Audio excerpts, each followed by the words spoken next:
My name is Paul LaChapelle. I'm with Montana State University Extension. I'm the Community Development Specialist, and it's a pleasure to welcome you all to our first webinar of 2018. And I'd like to start by thanking and recognizing our sponsors, the Small Business Development Centers, Montana Department of Commerce and U.S. Small Business Administration, the Montana Economic Developers Association, Montana State University Extension Community Development, with additional support from the Great Falls Development Authority. Do want to remind you all, we are recording today's webinar, and we will be posting those on our website. I've posted that website address in the chat box, and you can access future webinar information as well as past webinar archives. Do want to encourage you in the next minute or two to fill out the poll. Again, to the right side of the screen, your name, email address, etc. If you do have any questions throughout the webinar, feel free to type them into a chat box, and we'll be posting that chat box, new chat box, in just a second when we start the presentation. We do also have a listserv, so if you're interested in learning about sharing information, learning about upcoming events related to this webinar series and other Small Business Development Center or any small business information, we are sharing that on a listserv, and happy to add you to that listserv. Again, not a lot of traffic on that listserv, so you won't be inundated with emails. So I'll give you just another moment to fill out the information in the polls to the right of the screen, the main part of the screen.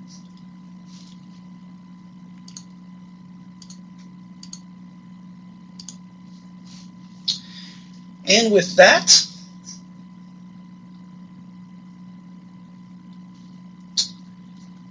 I'll introduce today's speaker. Our speaker today is Claude Smith. He's a food and process specialist with the Montana Manufacturing Extension Center. And Claude is going to talk to us today about food manufacturing. 101, title of his presentation is Get Rich and Don't Go to Jail. Of course, he is very tongue-in-cheek with that statement. So with that, Claude, I'm going to turn it over to you, and thank you very much for joining us, Claude. Thanks, Paul. Thanks for the introduction, and good morning, everybody.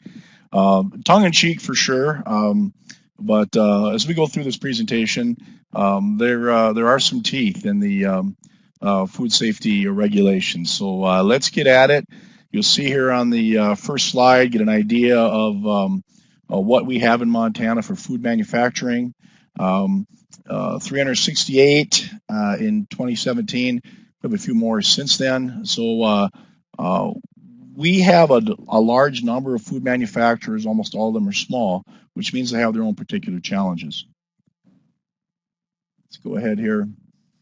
All right, so for those of you who don't know, food manufacturing is a highly regulated industry. It's been argued that it's the most regulated industry in the United States. It may or may not be true.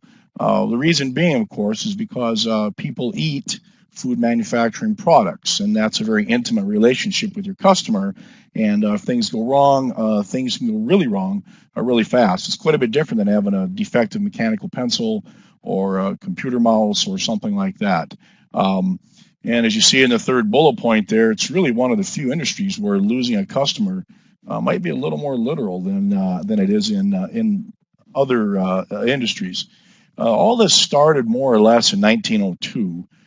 Folks were getting sick and dying, and there were a number of incidents that I won't get into. Time is brief.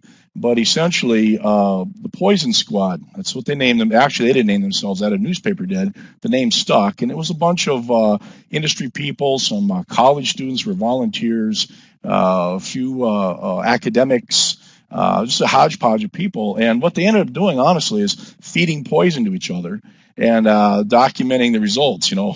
And I picture them hovering around each other anxiously, asking each other, how do you feel? How do you feel? They literally did that. And what they were looking at was borax initially. Borax was a very popular preservative back then. And no one was quite sure how much is too much. right? And how much can you eat, and does it depend on your body mass or your gender, or what does it depend on? So you see in the slide, they started eating borax, which I get a chuckle out of, and then they moved on to, believe it or not, sulfuric acid, feeding each other sulfuric acid, saltpeter, formaldehyde, etc. So basically what they were trying to figure out is how much of each of these popular food additives can you eat before symptoms appear. And understand that at that time, nobody knew. It was really kind of a willy-nilly of food manufacturers putting in whatever they thought would preserve their food and enhance their sales. And there really wasn't a whole lot of regard given to, I wonder if this will kill people or make them sick. That was kind of secondary at the time. That was the beginning. Food safety has moved on a lot since then, of course. I want to talk about food manufacturing for a minute because people can get confused about this. It's a pretty simple definition, and basically it's if you're making food that is sold or distributed to retailers, then you're a manufacturer. So you're one step removed from the customers. If you're selling directly to customers, that's something different. But if you're selling to distributors or other folks that are going to in turn sell it to customers, to your consumers, then you're a manufacturer. If you're a manufacturer in Montana, which I'm guessing most folks in this webinar are, then you'll need a wholesale food license. And I can tell you, having worked in a number of states, these requirements are all pretty similar in every state. You'll have to get a food license. And to do that, there are five steps of determination you do in Montana to know what you have to do. You say, I want to start a food manufacturing plant. I've got this great recipe everybody likes when I make this salsa, for instance, or whatever it is, and I want to go into manufacture. So this is what you do here. You'll go to the DPHHS website and determine where their license is required. You'll submit a facility plan. You'll submit, here's how I'm going to prepare this food. Here's how I'm going to cook it, freeze it, chop it, whatever. And there's a licensing procedure you'll go through. Then you'll be licensed in Montana. All right. The last step to me for this webinar is the key. And that last step there is FDA registration. And this is a very big thing, and a lot of folks aren't aware of this. I've run in a number of companies, good people, well-meaning, well-intentioned, that weren't aware that as of 2003, December 12 of 2003, you have to register. If you're a food manufacturer, you have to register with the FDA. This came about because of the Homeland Security and Bioterrorism Preparedness Act. Essentially, the FBI asked the FDA, where are all the food manufacturers in the country? You regulate them, you inspect them. Where are they? We'd like to know in the event that there's some kind of major food outbreak that could be traced back to a terrorism act. And the FDA responded to the FBI, we don't know. We don't have a comprehensive list. So this act was passed in 2002, became law 2003, and now you have to register with the FDA, okay? This is important now. This is very important. The reason for this has to do with food safety. And this slide has got it's got something missing in it. We couldn't, if you download the presentation, you'll have the picture. But this slide is going to show a number of food industries that already have requirements to have a food safety plan. Seafood is required. Juice is required. Low acid canned foods. Those are already required. So they're not going to be part of this discussion, what I'm going to come to next. Okay. And next we're going to talk, all this is tying together, the Food Safety Modernization Act. So the biggest food safety legal hurdles that all food manufacturers have to jump over now is this Food Safety Modernization Act. And it ties in with the requirement that you have to register with the FDA, because there was a lot of confusion when the Food Safety Modernization Act was being written as far as who will it apply to? Who's going to have to adhere to these requirements? And after a lot of give and take and back and forth, lots of input from the private industry to the FDA, what was decided was that, well, any manufacturer who has to register with the FDA now has to follow the requirements of FSMA. That's why it's important to know whether you have to register or not. Essentially, you do. If you manufacture, pack, store, or hold food, and you sell to a distributor or a retailer and you don't sell directly to consumers, then you have to register. That now means you have to abide by the Food Safety Modernization Act. To make things worse, the Food Safety Modernization Act created a lot of rules. And those rules ended up with a lot of exemptions. And those exemptions, of course, created lots of questions, especially for small manufacturers. The reason the Food Safety Modernization Act was written and passed is because there's a real problem out there. And I'm guessing that many of you listening in have had your own issues. People will talk about things like 24-hour flu. I had the flu bug. I had a 24-hour flu. And strictly speaking, there's no such thing. Most of the time when people say, yeah, I was sick for dad's stomach flu, 24-hour flu, they had food poisoning. So we also know that a huge number of food poisoning cases in the U.S. are not disclosed, not diagnosed. But what we can figure out is about 1 in 6 Americans get at least one case of food poisoning every year. And it's a staggering number when you look there. 3,000 people every year die in the United States of America for eating. That was quite alarming. The FDA presented that information to Congress, and that really got everybody galvanized into essentially the mindset that we can do better in the U.S. We should not have this sort of thing happening. Part of the problem was, as us consumers demand more interesting food, more exotic flavors, exotic textures, exotic ingredients, the U.S. food industry had to import, beginning really back about 20 years ago, started importing more and more flavorings, spices, exotic ingredients, to the point now we're at, as you see here, 15% of our entire food supply is imported. And all these new foods and all these imported foods create a lot of new hazards that folks simply weren't prepared to deal with until they started happening and people started getting sick. It goes without saying that if you make your customers sick or worse, you probably don't have a very good business model, and you probably won't stay in business very long. Here's where kind of the teeth are. FSMA gave FDA, in addition to requirements for your food safety program, it also gave FDA a lot more enforcement powers, meaning that many things that FDA is requiring have teeth behind them in terms of judicial enforcement. You can see here on the slide that in general, I've stacked these the way that the FDA will attack a problem. So if they get notification that people are getting sick or something like that, they'll go to the manufacturer and look for, in order here as you see in the slide, correct the problem. They may order you to detain all the food that they think is affected, and all through the list. And you can see there at the bottom, all the way down to criminal prosecution.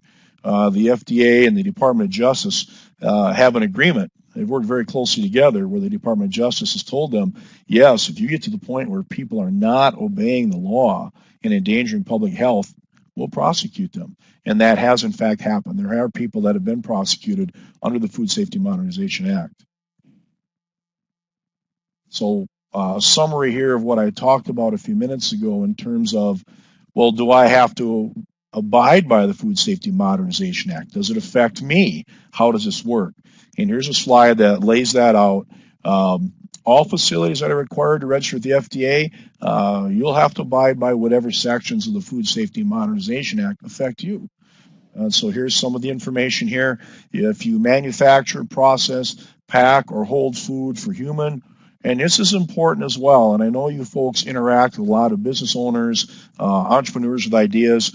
What I'm hoping to accomplish here today is to give you, not to understand all this thoroughly, not to become an expert in this, but to have enough knowledge, enough information presented here to sort of ring the alarm bell in your mind when an entrepreneur comes to you or an existing manufacturer and they talk about, we want to manufacture food. Hopefully you have a few of these things in your mind as you're listening and know enough to tell them, I don't think you've taken enough steps, and refer them to myself or somebody, some expert, to make sure that you're doing things the right way. The key part in here, too, which gets overlooked a lot, is you'll notice here animal consumption. Animal food is regulated by the FDA and falls under the auspices of the Food Safety Modernization Act. And some people miss that. But that's a fact. So if you have a client or prospective client who's talking about, I'd like to get into making pet food, well, they will be required to abide by the provisions of the Food Safety Modernization Act. Here's where things start getting confusing. All of these sorts of establishments do not have to comply with FSMA. They're exempt. Some of those are self-explanatory, I think. We talked earlier about retail food restaurants, that kind of thing. They don't have to, grocery stores. But hold on, just hold on a minute, okay?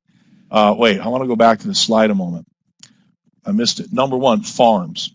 We're going to have a few slides here on farms, and I'll be brief, but farms do not have to register, except they do, except maybe, except it depends. And so now we're back. I know none of you have ever been confused by regulatory and legal requirements, but those of us in the food industry deal with this a lot. So we'll talk about farms in a minute, all right? There are 7 foundational rules in place for the Food Safety Modernization Act. Pretty much everybody's going to have to comply with 1 or 2.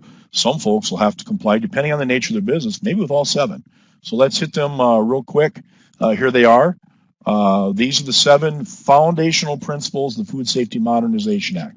Each of these is an entire many pages in the Code of Federal Regulations spelling out the things you have to do. And I'll say again that you have to do. The number 1 here, preventive controls for human food, is a big deal, although they all are. Okay, so let's talk real quick. I'm going to be very brief here and finish this up. The number 1 rule, and we may have people out there that have gone through some preventive controls for human food training. I put that on here in Montana and North Dakota and South Dakota as well.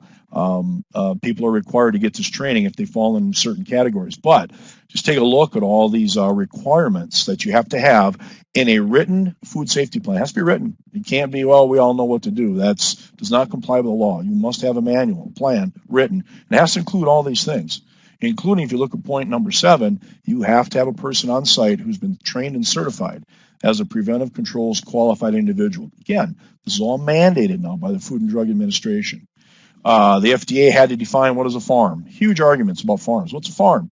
So they came up with 2 types of farms. If you're a type of farm, you don't have to worry about this preventive controls rule and all the requirements of it. Here's a farm. You may be surprised to know that the government had to define a farm. And you can see the definition here. Essentially, if you grow and harvest crops, including animals or seafood, then you're a farm, given a few other things here in terms of management. There's a secondary activities farm that was also defined, meaning you're not on the primary farm, but you're harvesting, packing, or holding raw agricultural commodities, RAC. So if you fall under either of those 2 definitions, you don't have to comply with rule number 1. The rule talks about a supply chain program. Remember, I talked earlier about 15% of our U.S. food supply is imported. So the rule is very strict about what are you importing? What are those people doing? How are they preparing it? How are they processing it? And you have to have written documentation about that. You have to be able to prove to the FDA and to your customers, to your consumers, yeah, this spice I'm importing or this oil or whatever it happens to be is being manufactured in a safe, wholesome manner without any chance of adulteration. That's made it very difficult for both exporters from foreign countries exporting things into the U.S. and, of course, for our U.S. companies, including some of our Montana manufacturers who are importing certain ingredients.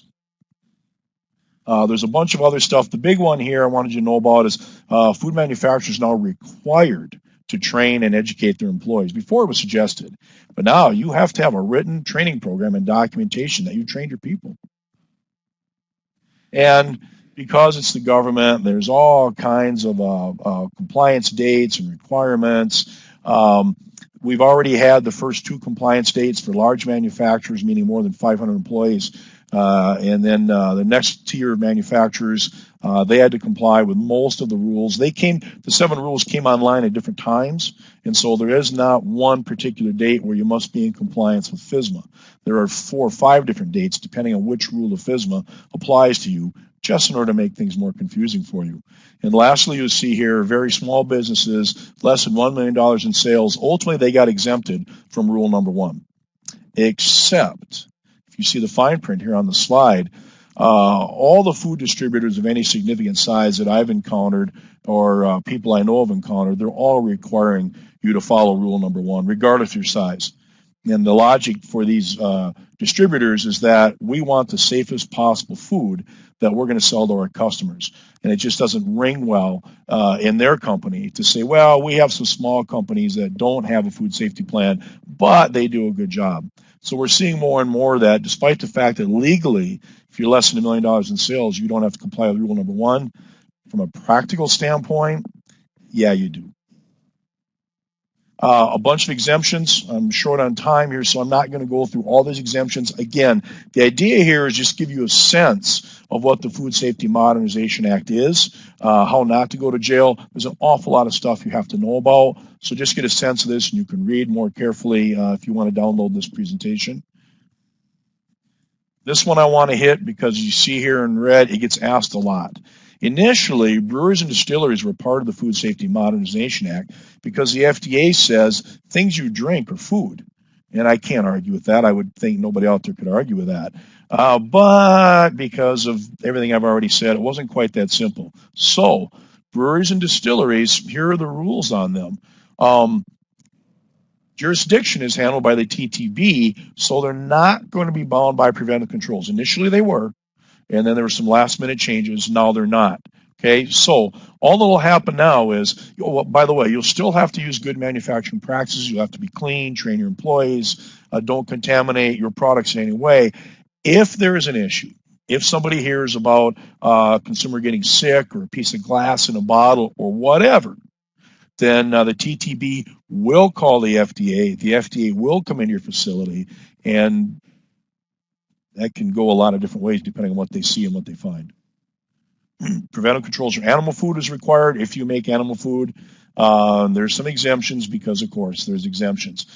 Produce safety is its own thing. We have a pretty good produce industry in Montana. You're aware of that, fruits and vegetables, and they have an entire section of FSMA devoted to them in terms of their food safety. So if you're a produce manufacturer and processor, you don't worry about rule number 1. You don't worry about rule number 2 unless your produce is some sort of animal food, but you do worry about rule number 3. Lots of requirements, okay? Here they are briefly, lots of requirements. And yeah, of course, lots of exemptions as well. In general, the exemptions say if the product you're growing isn't generally consumed raw, then you may be exempt. Get an idea here, there's quite a few things there. If the products you're growing typically require processing before people would eat them, then you may be exempt from rule number 3 and all the requirements it has. And yeah, there's more exemptions as well. There's a foreign supplier verification program that ties in with rule number 1. There's confusion there about, well, gee, I'm doing rule number 1, I'm importing things, but there's also rule number 4, and that has certain requirements. Does that sound confusing? Yeah. Is it? Yeah, it is a little bit. The FDA is still working that out.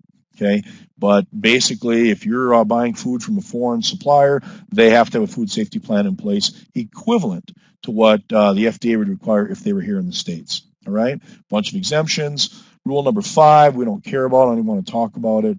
Rule number 6, trucking companies, freight companies now also have some requirements if they're transporting human or animal food. Before it was strictly voluntary. You tried to find a good freight company. No longer. They have some things that they're mandated to do. And lastly, for companies that have more than $10 million a year in average sales annually over the last 3 years, they have to have a food defense plan in place, which means they have to have plans in place that protect against deliberate adulteration, where somebody could pour some toxic substance into their food. Perhaps they have a pipe leading outdoors where they blow flour into their facility or unload corn syrup. Those have to be locked, secured. Your property has to be locked and secured, again, to prevent deliberate contamination. Excuse me. Here's a very busy implementation schedule. This is real. This is these staggered dates that people had to comply with depending on the size of their company. Yeah, I find it curious that the FDA talked about, if you look here in the right-hand columns, large business, small business, and very small business. If you look at this, you think, what's missing? Well, medium business. I'm not sure how the FDA went from large to small and left medium out. I have no idea. A bunch of explanation here that you'll be able to read, further defining if you're large, medium, or small, or large, small, or very small. And then lastly, last slide here, this gets complicated for food manufacturers. I know we have a few on here. Really depends so much on what your technologies are. You all eat. I'll bet everybody on this webinar eats, and you realize, well, that food is prepared in an incredible number of things: fried, baked, dried, cooked, frozen, right, chopped, every conceivable way we can handle our food, we do.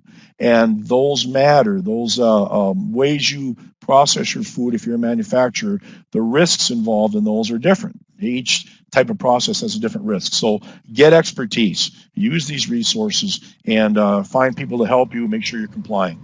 And that's it. Thank you for your time. Paul? Great. We do have a few minutes for questions. I see that Jason has posted one question. What kind of fees and fines are relevant to businesses? Yeah, the FDA really what they look at is this deliberate?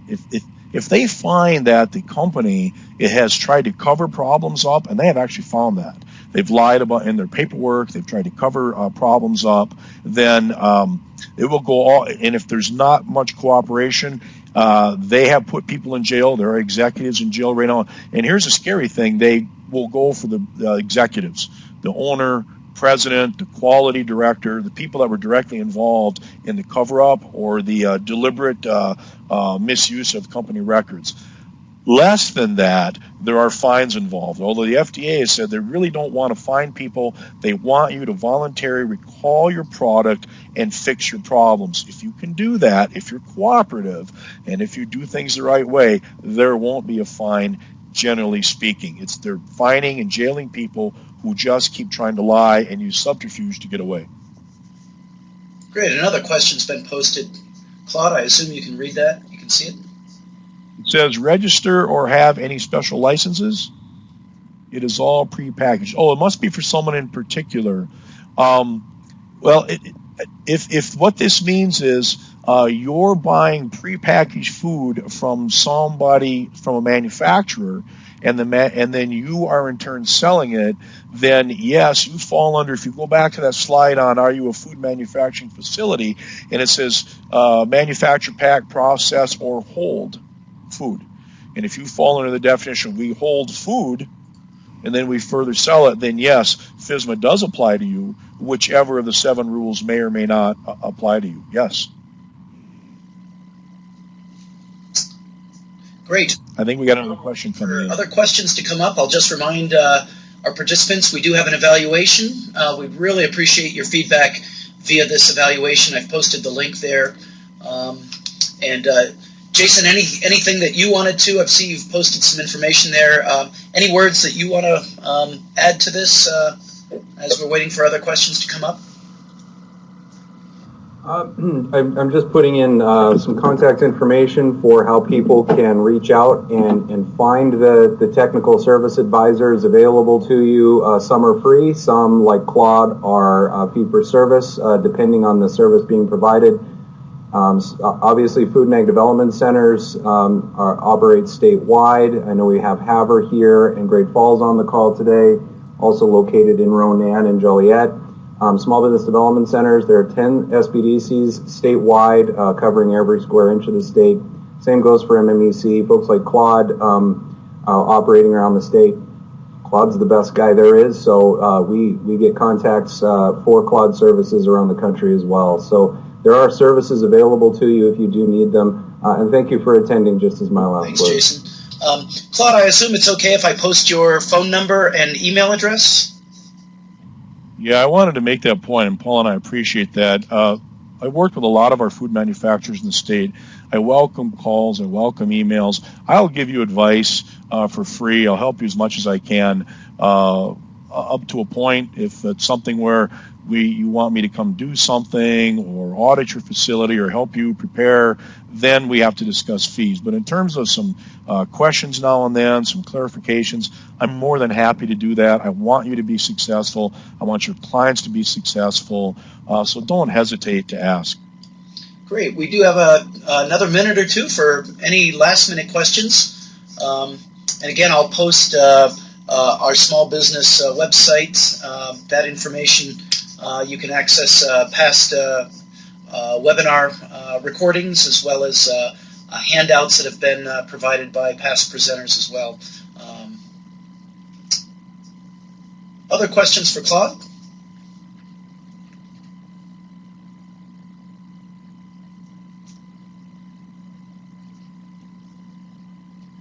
Anything at all?